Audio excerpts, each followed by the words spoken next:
Hello, my name is Tom Stiles, and this is Tom's Radio Room Show number 41. Today I'm going to do something a little different. I like to buy old radios, especially old shortwave radios. And one of my sources is either Hamfest, which they're getting farther and farther in between and scarcer. So that source is kind of drying up. Other source now I'm using a lot more, and that's kind of maybe why Hamfest are kind of diminishing, is eBay or Craigslist. Well, today I want to talk about eBay. And I'm no expert about eBay and how to use eBay, but I just want to give you some insight of how I find radios on eBay. So here we go. Hope this is of some help, and we'll see how it goes, maybe. Okay.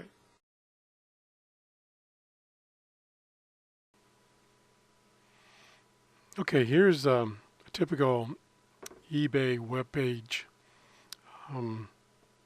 that I usually come up with when I'm searching for radios. And in this case, what I did is, since I'm interested in shortwave radios, I just entered the term shortwave, not shortwave radio or shortwave receiver, just shortwave, and that gives me the maximum coverage.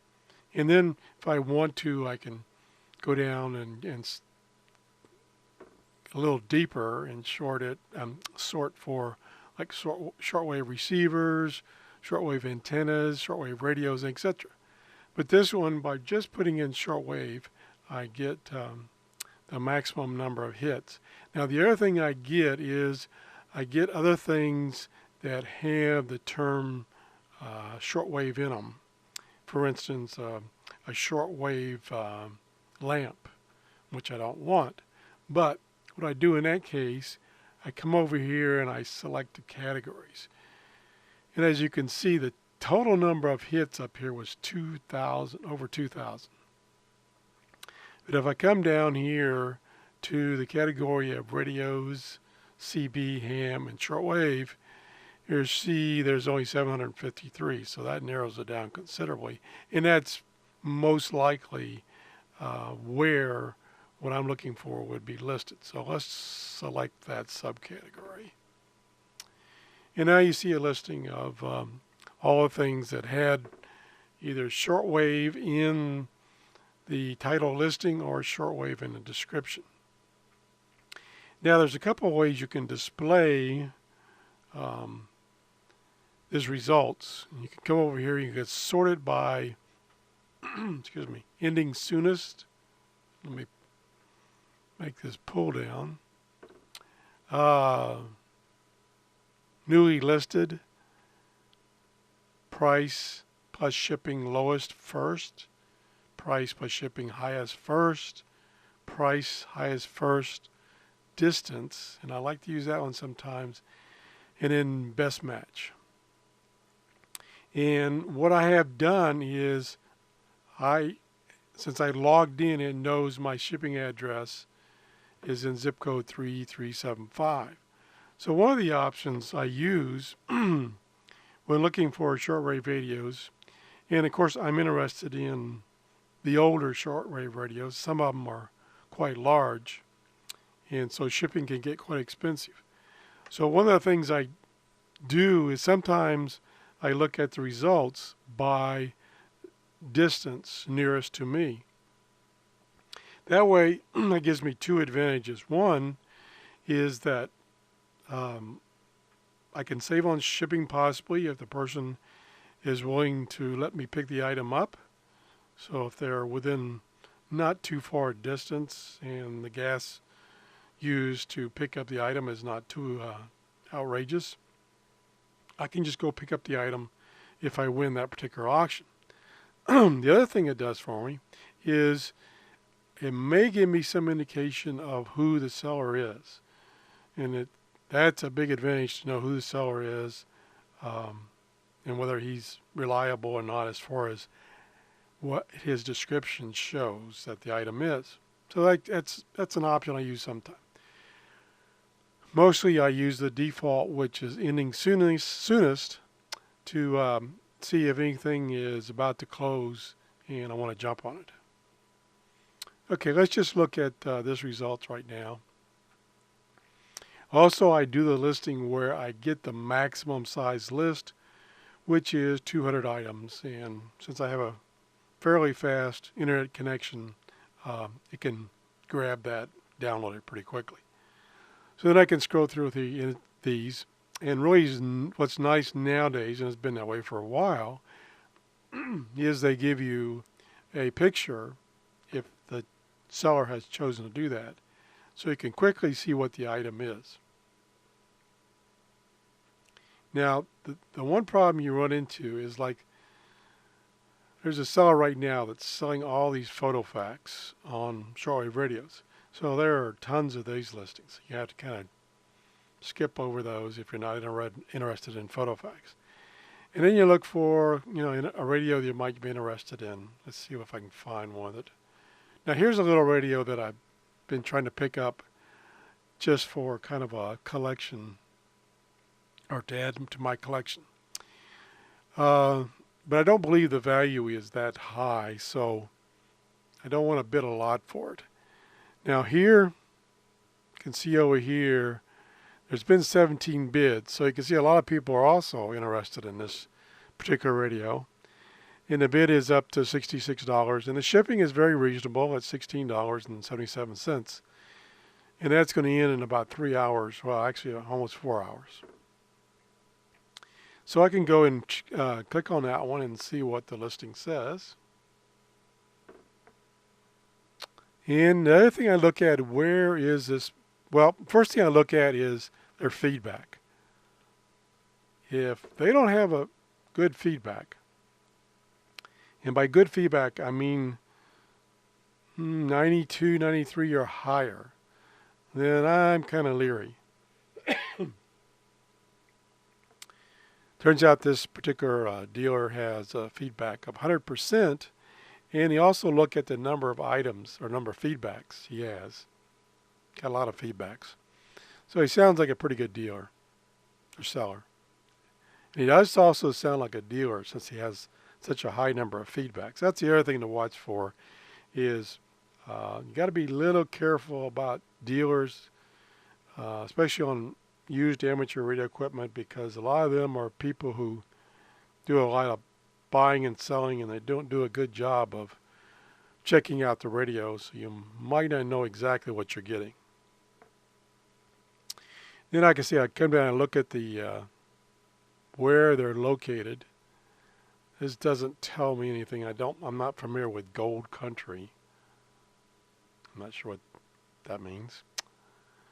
So that doesn't give me an indication of where the item is.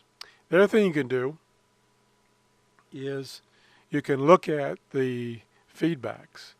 Now, since this guy has 100% feedbacks, then I probably wouldn't look at the feedbacks. If he was something less than 100%, then I would go and click on this number. If you do that, it goes and gives you a listing of all this dealer's feedback and the comments he got as far as feedback.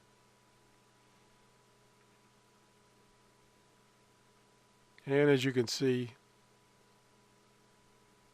he sells a lot of different stuff, but he's gotten good feedback on all of them. So that's good. That's a good sign. And it also tells you the number of feedbacks he got them and when. In the past month, he's gotten 26. So he's a pretty heavy seller.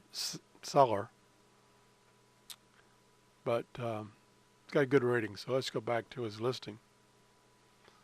So we looked at feedbacks. We tried to look at where he's at. Look at the shipping. It's reasonable. Let me come down here and look at the article.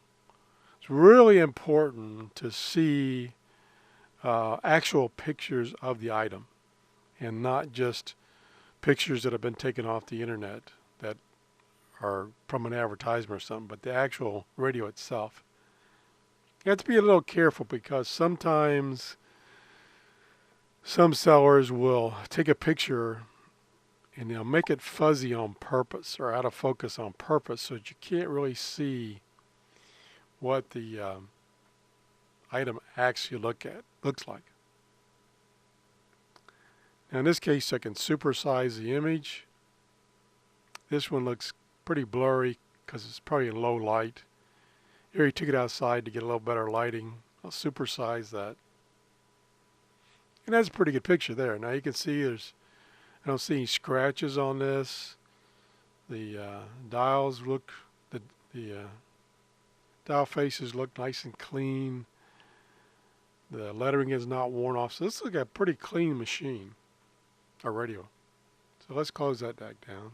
So far, this looks pretty good. Matter of fact, I might even bid on this after I do this recording, since I have 3 hours left.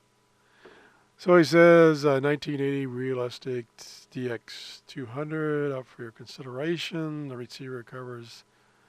The receiver works just fine, is in very good condition, showing minor wear. So that looks pretty good. So the other thing you can do, if you've registered and you've logged in, while you're looking at this, you can come over here and say, add it to my watch list. And what that does is it puts in a listing of yours, and when this auction is about to close, it will send you an email saying, hey, do you want to let this slip through and not get it? So it's kind of a reminder, so that's nice. So this looks pretty good. Also, you can do a quick look at the shipping and payments to see if there's anything odd about this. Always go for PayPal. It gives you kind of a 2 levels of security. You've got the PayPal security that they may help you out if you have a problem, and then you also get your credit card security. So I always pay by PayPal. Okay, that looks pretty good. So let's go back.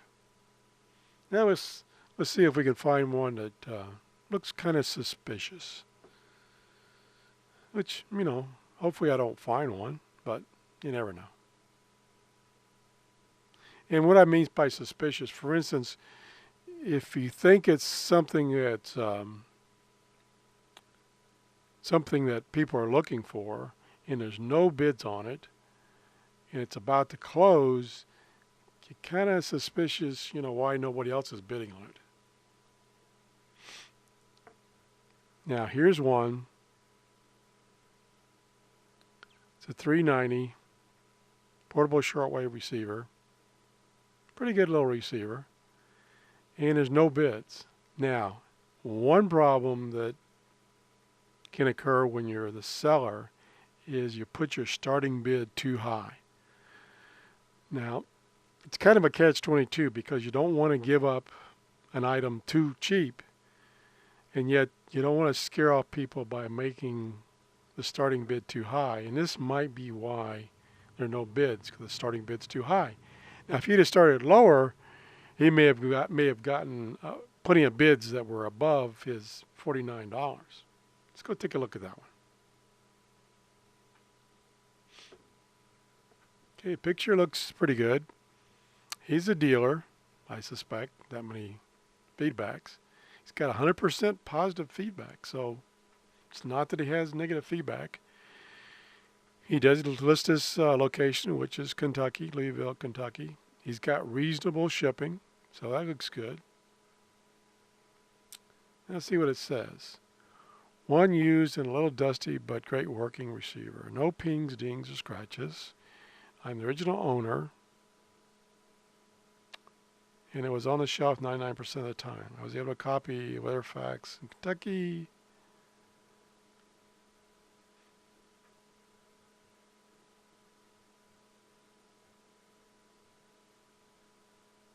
I don't see anything really bad about that.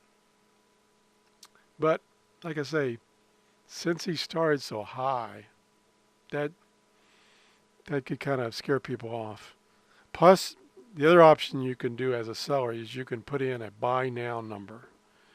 It's where someone can just say, okay, I'm going to bid the buy now, and they get it there. There's no auction at all. They get it.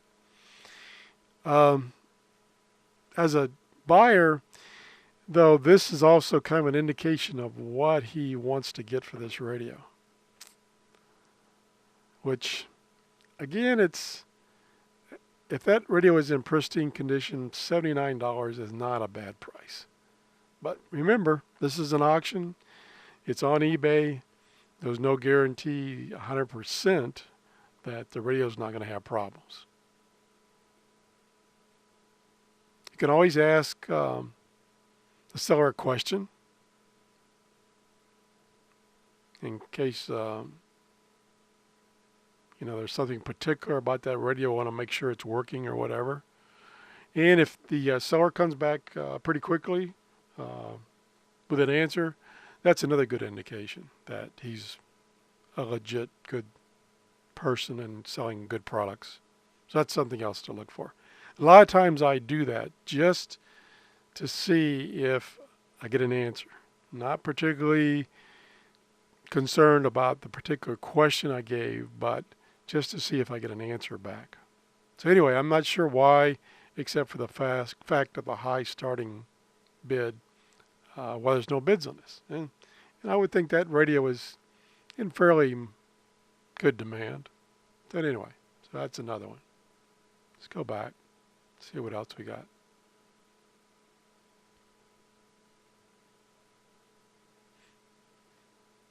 Okay, here's a Kenwood 2000.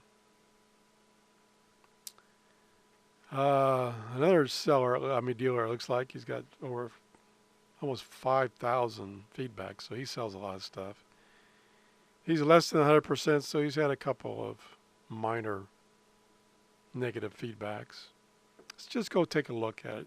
I mean, it's 99, that's probably, it's one neutral. And in the 12 months, he's had 2 neutrals and 4 negatives. Now, the feedbacks, I believe nowadays, only stay posted for 12 months.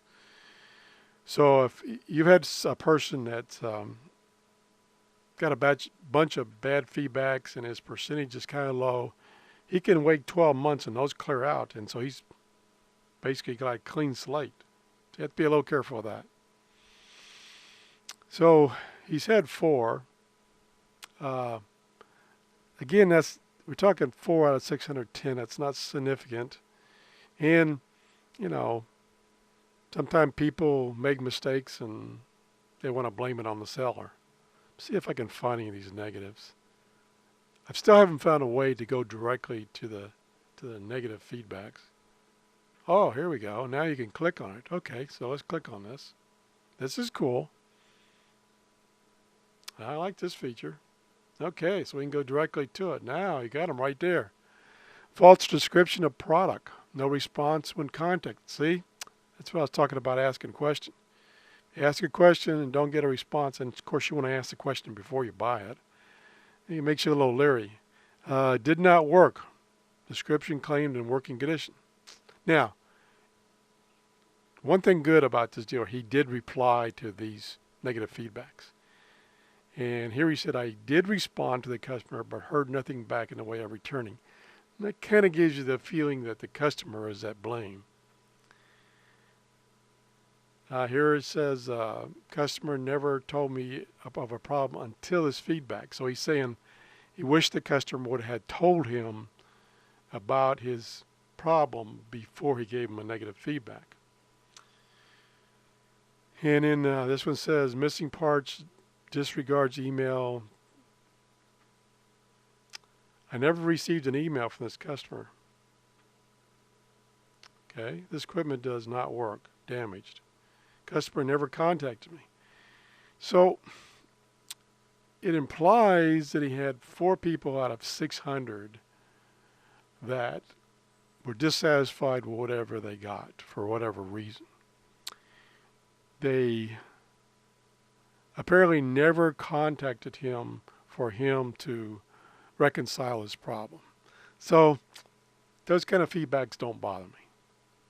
So I'm going to ignore those feedbacks. So that's a good feature, that you can go directly to those negative feedbacks or neutral ones, either one, and not have to scroll through all the positive ones. I like that new feature. It may have been there for a while, I just never noticed it. Okay. Let's look maybe at one or two other. Now the other thing is, and this is kind of in general, I'm amazed at what some of these old radios, and they're not what I call high-tech radios, like this, for instance, this Allied Signal shortwave radio. I'm amazed at what those things are going for. So if you got radios that you want to sell, by all means put them on eBay. Like this radio, the guy's asking $75. I mean, he's gotten bids. He's gotten bids, 5 bids up to $75, and he's got $27 shipping. Let's just go look at this thing. Okay, he's got 100% feedback. That's good. He's got 88 feedback, so that means he's sold a lot of things, got feedbacks.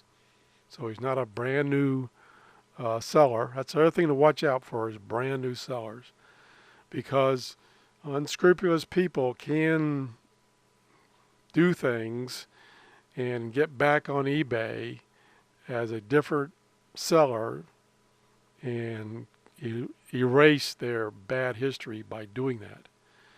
eBay is pretty good at catching those people, but you know, if they post a different address, a different name, everything, they're basically a new seller, and you kind of want to stay with them. So you want it. That's the other thing you want to look for is, you know, has this guy been on for a while? Has he sold some items? And it doesn't have to be a high number, you know, 5, 10, that's fine, and gotten good feedback.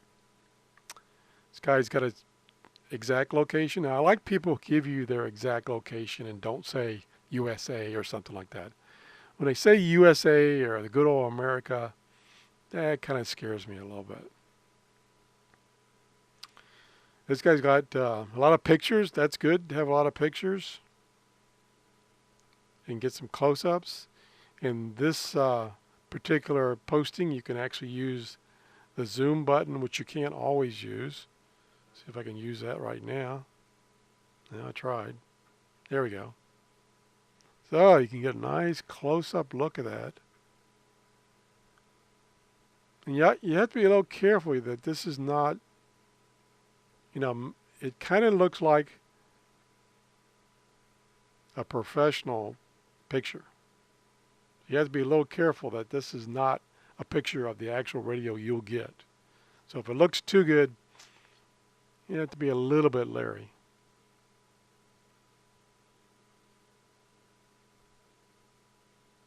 Yeah, this kind of indicates that it's pictures he's taken, and he just did an excellent job. You can be fooled, so I'm no expert at this stuff, so I'm just telling you my observations. So let me make that perfectly clear. I'm not an expert. It's got a nice description of what's included. That's nice.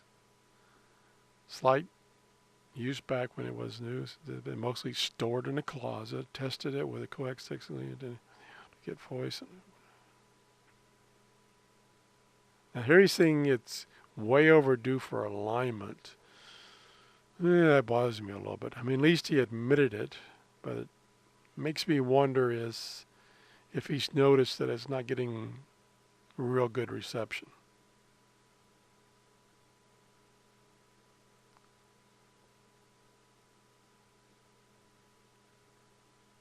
So it looks like a pretty clean listing. Like I said, you know, you got to keep in mind this is used equipment and you don't have a chance to try it out. But if it's a reasonable price, you know, go for it. So anyway, that's kind of my quick overview of how I look for things on eBay. This is in this case, we're looking at shortwave radios. Again, I'm no expert. I'm just kind of giving you my insight to how I do it. So that's the show for today. Thanks for watching. Please leave me some feedback or some comments. Bye-bye.